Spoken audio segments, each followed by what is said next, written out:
একজন মায়ের কাছে তার সন্তানের মূল্যটা যে কত বেশি সেটা একমাত্র একজন মাই জানে। আর একজন মায়ের চোখের সামনে একটা সন্তানের কষ্ট দেখা সহ্য করা সেটা যে একটা মায়ের কাছে কত বড় কষ্টের সেটা একমাত্র মনে হয় এই দুনিয়াতে তার মা ছাড়া কেউ উপলব্ধি করতে পারে না। কিছুদিন ধরে অনেক আনন্দে ছিলাম যে কিছুদিন পর এক্সাম শেষ হলে বাবুর মুসলমানি করাবো, কত কিছু করব। কিন্তু অবশেষে সেই সময়টা চলেই আসলো। হ্যালো এভরিওয়ান, আসসালামু আলাইকুম। আজকের দিনটা হচ্ছে সেই সময় যেই সময়টা আসলে এরকম হবে কখনো কল্পনাই করিনি। হঠাৎ করেই আগের দিন রাতে ডাক্তার দেখাতে গেলাম, আর সাথে সাথে সিদ্ধান্ত হলো, সাথে সাথেও না, আসার পর রাত্রে 11টার পর সিদ্ধান্ত হলো এমার্জেন্সি কিছু কারণে আর কি, যে পরের দিনই ওর মানে ওটি করাতে হবে, ওকে আর কি মুসলমানি করাতে হবে। তো কি আর করার এখন, তো এর মধ্যে আর এক্সামও চলতেছিল, এখন কিছু তো করার নাই, এমার্জেন্সি যেহেতু করাতেই হবে। তো একদম সব কিছু কমপ্লিট, সব কিছু রেডি, ওকে 2টা টেস্ট করানো হয়েছে, সব রেডি। তো একদম সেদিনই আর কি ওর নানা নানি দাদাদের সবাই চলে আসছে, মানে এমার্জেন্সি মানে কথা বলে।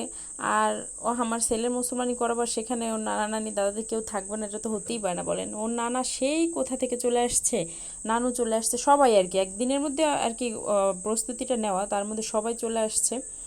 তারপরে এই যে আমরা সন্ধ্যার পর চলে যাচ্ছি, ও মানে ওই দিনে আসলে আজকে গতকালকের দিন তো ওর পরীক্ষা ছিল ওই দিন, পরীক্ষা দিয়ে এসে তারপর সন্ধ্যার পর আর কি এই যে আমরা সবাই চলে যাচ্ছি।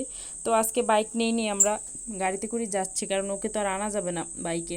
তো আমরা তো এই যাচ্ছি, তো আসলে যতক্ষণ মানে কি বলবো মনের মধ্যে যে কি চলতেছিল। তো এই চলে আসলাম বরিশাল ইসলামী হসপিটালে, আর কি ওর অপারেশনটা করা হয়েছে। তো এখানে আসার আগেই দেখি ওর দাদাবাড়ির সবাই চলে আসছে।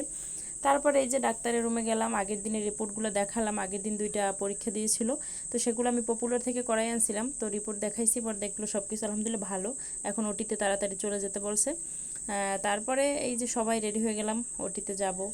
তো এই মুহূর্তটা আসলে কি বলবো, একটা মায়ের কাছে যে এই মুহূর্তটা কত বড় একটা মানে অসহায়ত্বের একটা মুহূর্ত, যা বলার বাইরে। তো তারপরে সবার সাথে, আপনাদের সাথে যেহেতু এই প্ল্যাটফর্মটা কাজ করি, তো সব কিছুই তো শেয়ার করি, তো সবার সাথে একটু শেয়ার করবো বলেই ভিডিওটা করা।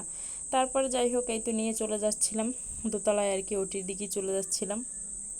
তারপর তো নিয়ে চলে আসছি। তো আমি এখানে আসার পর তারপরের মুহূর্তগুলো আমি কেন জানি না আর ক্যাপচার করতে পারিনি, কারণ আমি তো মা, আমার কাছে সম্ভব হয় নাই আমাকে দিয়ে এর পরের মুহূর্তগুলো কোনোভাবে উঠাই। মানে অনেক ভাবছিলাম যে সব কিছু ভিডিও করব, এটা করব সেটা করবো, কিন্তু আর সম্ভব হয়নি। যাই হোক, কিছুক্ষণ পরে আল্লাহর অশেষ রহমতে আমার ছেলেটা সুস্থভাবে চলে আসছে, তার বাবা তার সাথে ওটিতে ছিল। তারপর এই যে নিয়ে আসছে, আলহামদুলিল্লাহ ভালোই আছে। তার অনেক সাহস ছিল, তার অত বেশি ঝামেলাও করে নাই, কিন্তু কষ্ট তো হয়ই বলেন। কিন্তু তার করার পর থেকে এখন এই এখন যে কি পরিমাণ কষ্ট হচ্ছে, যেটা একমাত্র আমরাই বুঝি। এত কষ্ট পাচ্ছে আমার বাচ্চাটা, যা বলে বোঝানো যাবে না। তো যাই হোক, সবাই দোয়া করবেন, কেউ কোনো খারাপ মন্তব্য করবেন না যে এই ভিডিওগুলো কি করতে হয়। আসলে যেহেতু এই প্ল্যাটফর্মটা কাজ করি, সব ধরনের ভিডিওই আসলে করা হবে বা করি, তো এইগুলো নিয়ে আসলে কেউ কোনো খারাপ মন্তব্য করবেন না। সবাই ভালো থাকবেন, আল্লাহ হাফেজ।